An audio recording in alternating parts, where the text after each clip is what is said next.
नमस्कार dear students, स्वागत है आपका अपने YouTube channel Kishan science classes में। NCERT साइंस 10th की क्लास में आज हम पढ़ने वाले हैं रासायनिक अभिक्रियाओं के प्रकार। तो देखिए, रासायनिक अभिक्रियाओं में होता क्या है। तो रासायनिक अभिक्रियाओं में न तो कोई पदार्थ मिश्रण से बाहर जाता है और न ही कोई पदार्थ मिश्रण के अंदर आता है। फिर भी नए पदार्थों का निर्माण किस तरीके से होता है, हम इसके बारे में चर्चा करने वाले हैं। तो भाई, कोई पदार्थ बाहर भी नहीं गया और कोई पदार्थ अंदर भी नहीं आया, तो रासायनिक अभिक्रियाओं में नए पदार्थों का निर्माण कैसे हुआ। तो पुराने आबंध तो टूटते हैं और नए आबंध बनते हैं और इसके कारण नए पदार्थों का निर्माण होता है। तो हम इसके बारे में कुछ एक तथ्य लिख सकते हैं कि रासायनिक अभिक्रियाओं में या रासायनिक अभिक्रिया में मिश्रण से न तो कोई पदार्थ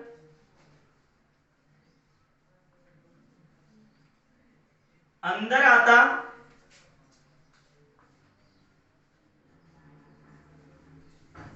वह न ही कोई पदार्थ बाहर जाता है।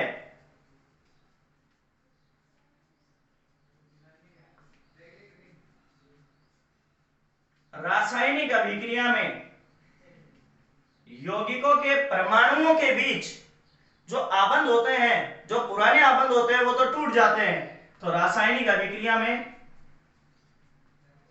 यौगिकों के परमाणुओं के बीच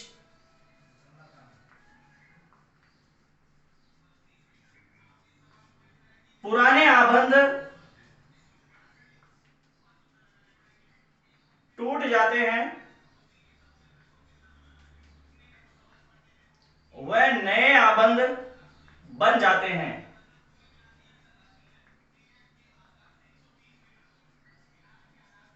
अब देखिए, एक अभिक्रिया का उदाहरण लेते हैं। सबसे पहली रासायनिक अभिक्रिया मैं उदाहरण लूं, संयोजन अभिक्रिया। तो देखिए भाई, संयोजन अभिक्रिया के बारे में जैसे नाम से पता चल रहा है, संयोजन, संयोजन का मतलब होता है जुड़ना। तो रासायनिक अभिक्रिया में दो या दो से अधिक अभिकारक भाग लेंगे जबकि एकल उत्पाद बनाएंगे। जैसे मैं बात करता हूं बिना बुझा हुआ चूना, CaO, और इसका वैज्ञानिक नाम, इसका रासायनिक नाम कैल्शियम ऑक्साइड, और इसे बोलते हैं बिना बुझा हुआ चूना।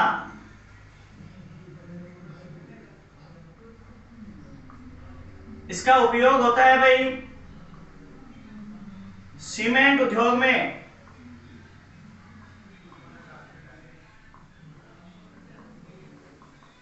सफेदी करने में,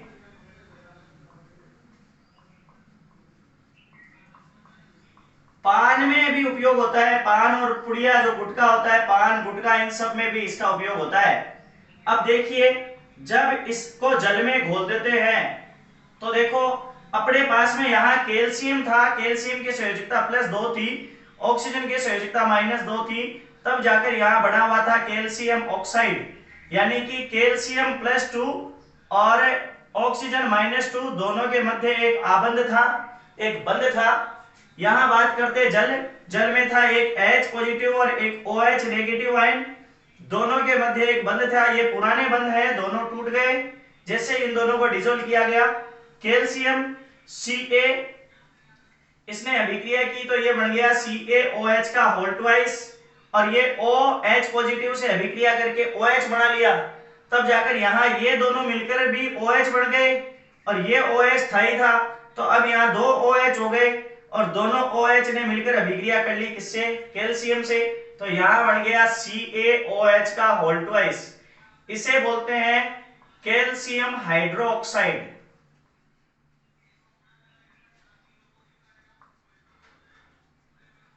अब देखिए, इस अभिक्रिया में दो अभिकारक है लेकिन बना कितना उत्पाद है भाई, एक उत्पाद। तो हम संयोजन अभिक्रिया की परिभाषा लिख सकते हैं, वह अभिक्रिया जिसमें दो या दो से अधिक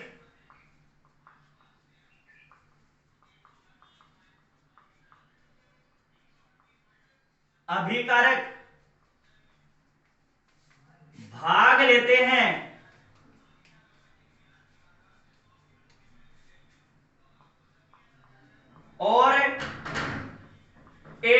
उत्पाद का निर्माण करते हैं। कौन सी अभिक्रिया कहलाती है भाई? संयोजन अभिक्रिया कहलाती है।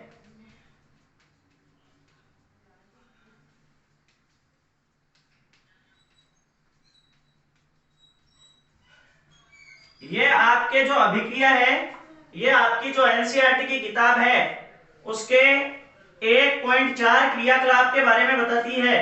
1.4 क्रियाकलाप में क्या था भाई? एक बीकर लीजिए, इस बीकर में कैल्शियम ऑक्साइड के कुछ टुकड़े ले लीजिए बिना बुझे हुए चूने के, और इसमें जल डिजोल्व कर दीजिए, इसमें वाटर घोल दीजिए। अब आप इसके हाथ लगाकर देखेंगे तो ये जो बीकर है वो गर्म हो गया। गर्म हुआ इसका मतलब है कि अभिक्रिया के दौरान ऊष्मा उत्पन्न हो रही है, और यदि किसी अभिक्रिया के दौरान ऊष्मा उत्पन्न होती है तो उस अभिक्रिया को बोलते हैं ऊष्माक्षेपी। तो यह ऊष्माक्षेपी अभिक्रिया का उदाहरण भी है भाई।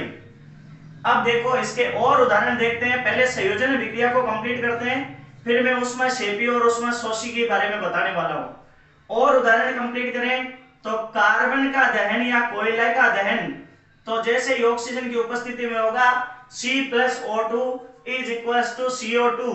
ये बहुत ही महत्वपूर्ण अभिक्रिया है भाई। बहुत सी बार आपके एनसीईआरटी और आरबीएससी में पूछी गई है। कैसे पूछता है?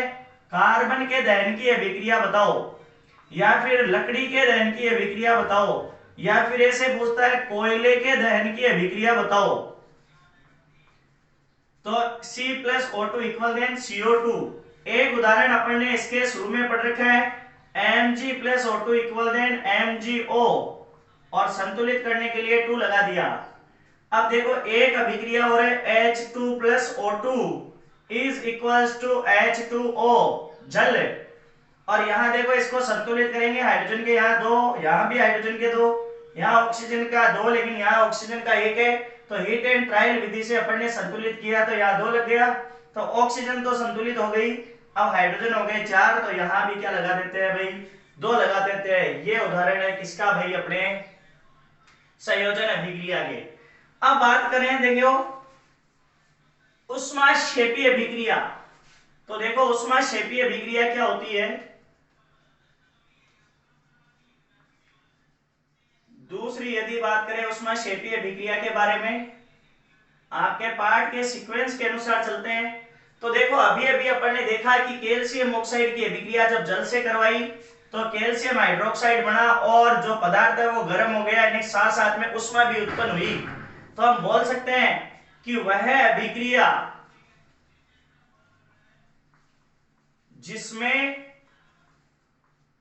उत्पाद के साथ साथ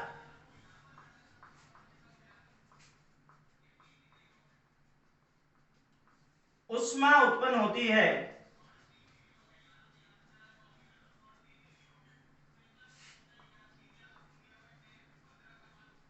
कौन सी अभिक्रिया कहलाती है भाई? ऊष्माक्षेपी अभिक्रिया कहलाती है।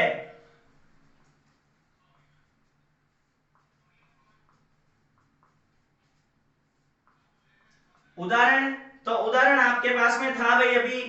एक उदाहरण तो ये हो गया कैल्शियम ऑक्साइड वाला, और मैं आपको उदाहरण बताता हूं। तो देखो सबसे पहला उदाहरण तो है CaO कैल्शियम ऑक्साइड जल के साथ अभिक्रिया, तब जाकर बना CaOH का होल ट्वाइस। दूसरा उदाहरण बात करें तो प्राकृतिक गैस का दहन, ये भी बहुत सी बार पूछी गई है। प्राकृतिक गैस, इसका मुख्य घटक होता है भाई CH4, O2 के साथ में अभिक्रिया की। तो देखो जैसे ही हम हाइड्रोकार्बन यानी हाइड्रोजन और कार्बन से मिलकर बने यौगिकों का दहन करवाते हैं तो कार्बन डाइऑक्साइड प्लस H2O जल प्लस आपके पास में ऊष्मा उत्पन्न होती है भाई। तो ये भी एक ऊष्माक्षेपी अभिक्रिया का उदाहरण है। ये देखो आपने देखा होगा, कब आप सर्दियों में, कभी कभी सर्दियों में आप आए और आपको ठंड लग रही थी तो आपने गैस पर हाथ तपाने की कोशिश की होगी।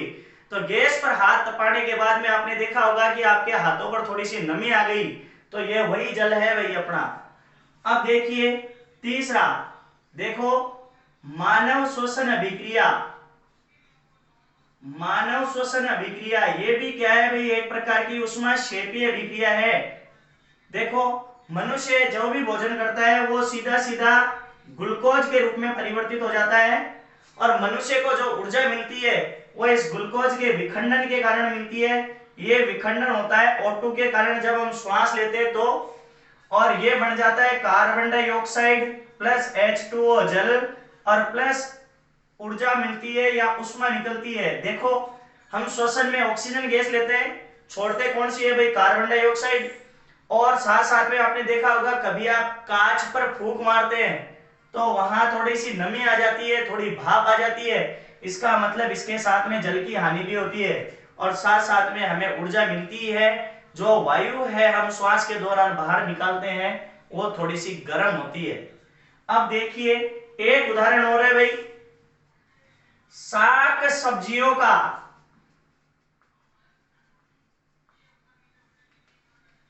विघटन होना,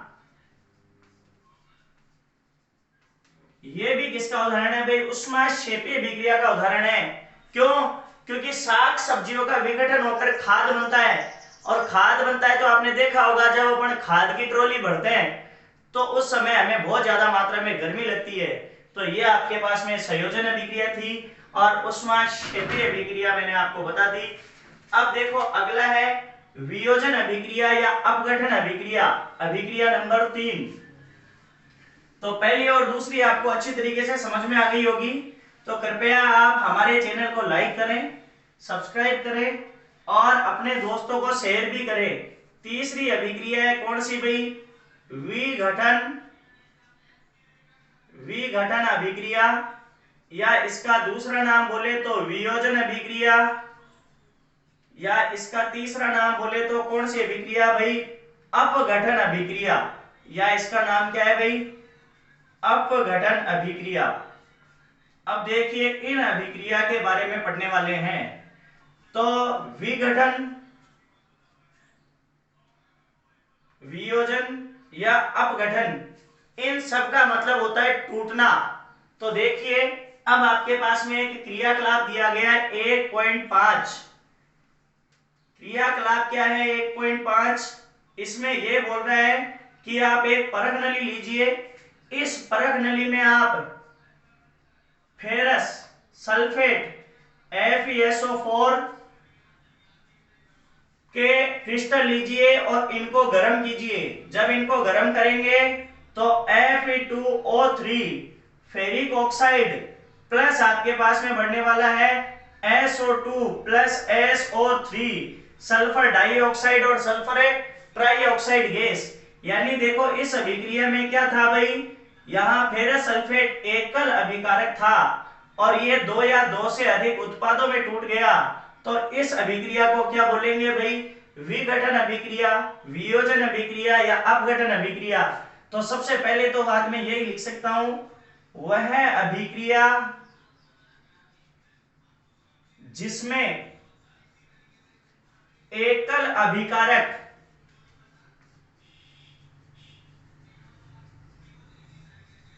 दो या 2 से अधिक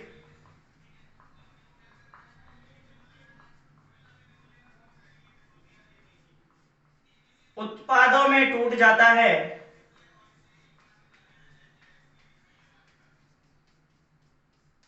कौन सी अभिक्रिया कहलाती है भाई, वियोजन अभिक्रिया कहलाती है।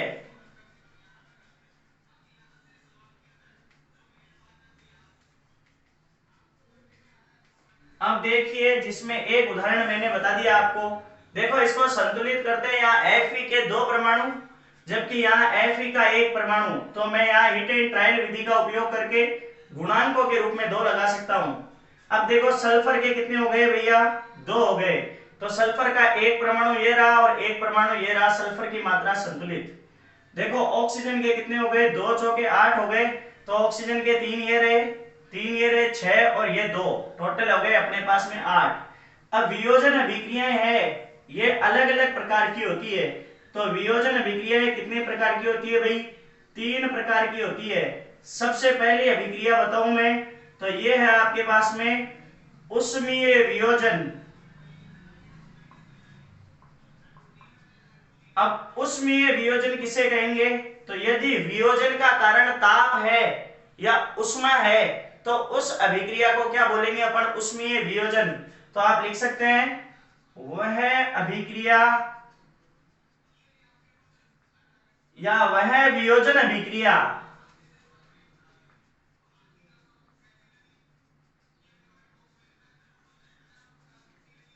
जिसमें उष्मा के कारण, यानी दूसरा नाम मैं ताप भी दे सकता हूं, ताप के कारण पदार्थ विघटित होता है।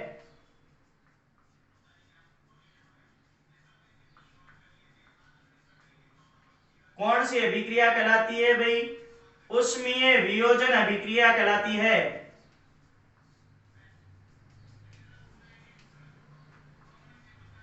अब उष्मीय वियोजन का एक उदाहरण और लेते हैं अपन, CaCO3 कैल्शियम कार्बोनेट।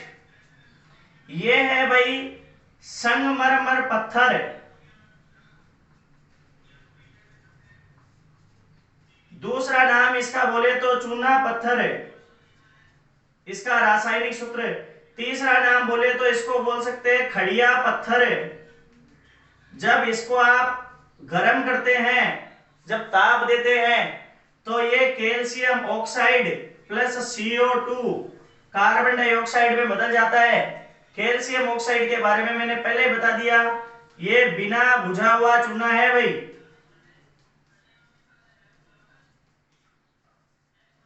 चलो अब दूसरी बात करते हैं। दूसरी बात है आपके पास में विद्युतीय वियोजन।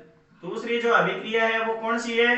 विद्युतीय वियोजन, जिसमें वियोजन का कारण क्या होगा भाई? एक विद्युत धारा होगी, उसे बोलेंगे विद्युतीय वियोजन।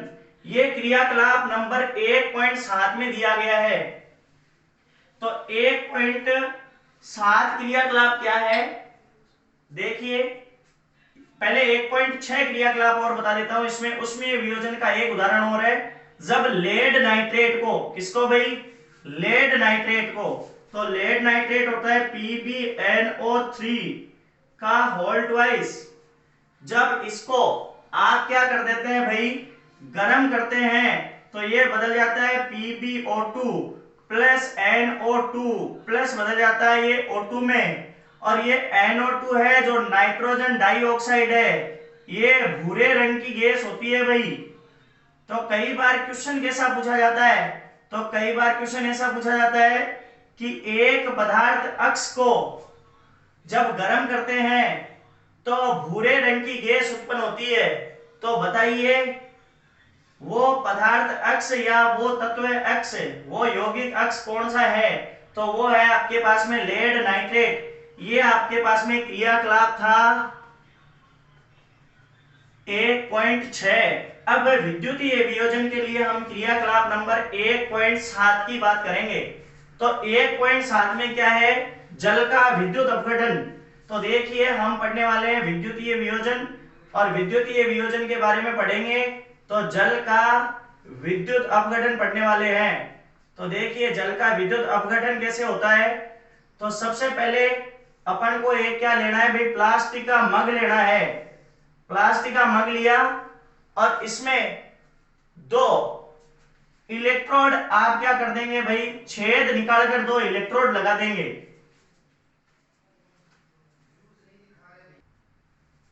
अब देखिए जल के विद्युत अपघटन के बारे में पढ़ें तो एक प्लास्टिक का मग लेंगे और इस प्लास्टिक के मग में छेद निकाल देंगे और छेद में दो इलेक्ट्रोड फंसा देंगे अपन।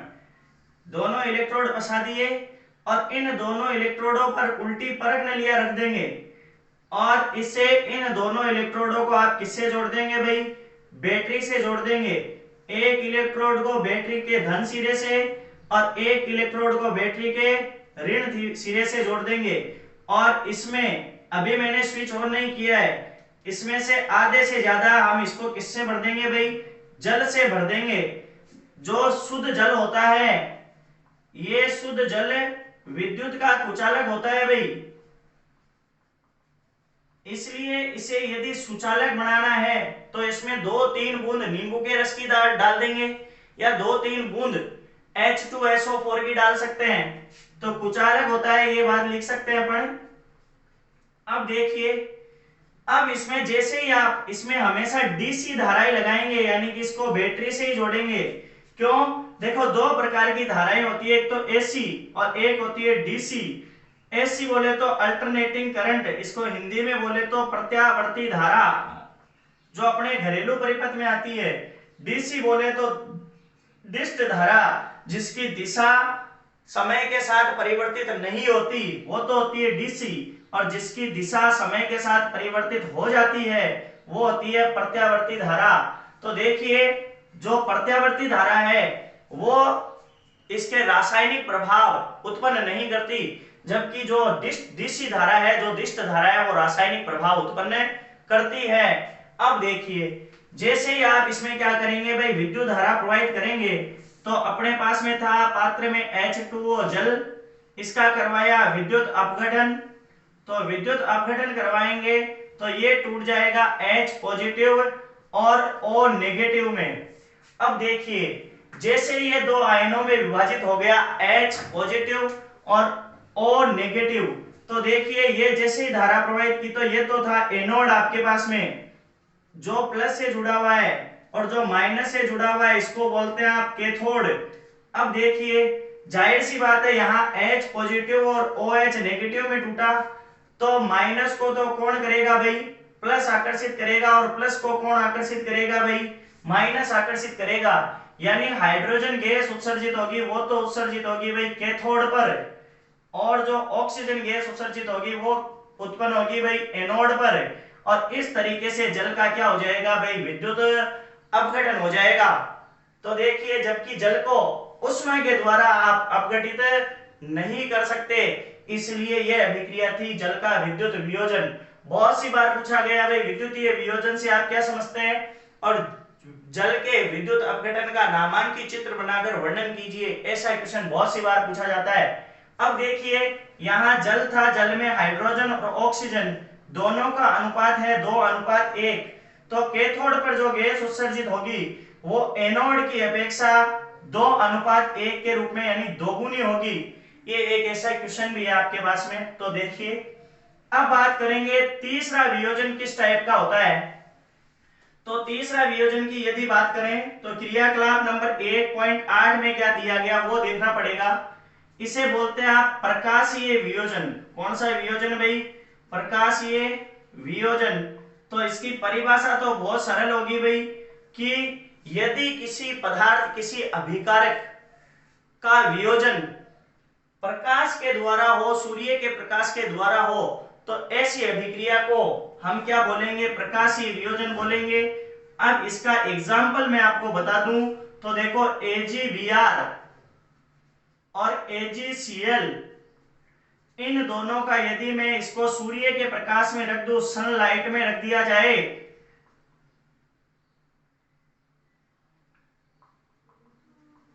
तो ये धूसर रंग के हो जाते हैं दोनों ही, सूर्य का प्रकाश। तो धूसर रंग के क्यों हो गए, क्योंकि ये वियोजित हो जाते हैं Ag+Br2 में और Ag+Cl2 में। और ये दोनों ही जो अभिक्रिया है ये श्वेत श्याम फोटोग्राफी अभिक्रिया में काम आती है भाई। तो आपसे ऐसा भी पूछा जा सकता है कि स्वयं श्वेत श्याम फोटोग्राफी अभिक्रिया बताइए, तो आप लिख सकते हैं AgBr सूर्य की उपस्थिति में, और तो Ag+Br2 और Ag+Cl2 जब AgCl का विघटन होता है। तो आज अपन ने रासायनिक अभिक्रियाओं के प्रकारों में 3 अभिक्रियाएं पढ़ ली। सबसे पहला पढ़ा संयोजन, फिर आपने पढ़ लिया उष्माक्षेपीय अभिक्रिया, और फिर आपने पढ़ ली वियोजन, और उसमें वियोजन में भी आपने 3 पढ़ ली जो मैंने आपको अच्छी तरीके से पढ़ाई, सारे उदाहरण बता दिए। आशा करूंगा आपको हमारा वीडियो बिल्कुल अच्छा लगा होगा, और अच्छा लगा हो तो लाइक पक्का करना। जय हिंद, जय भारत, धन्यवाद।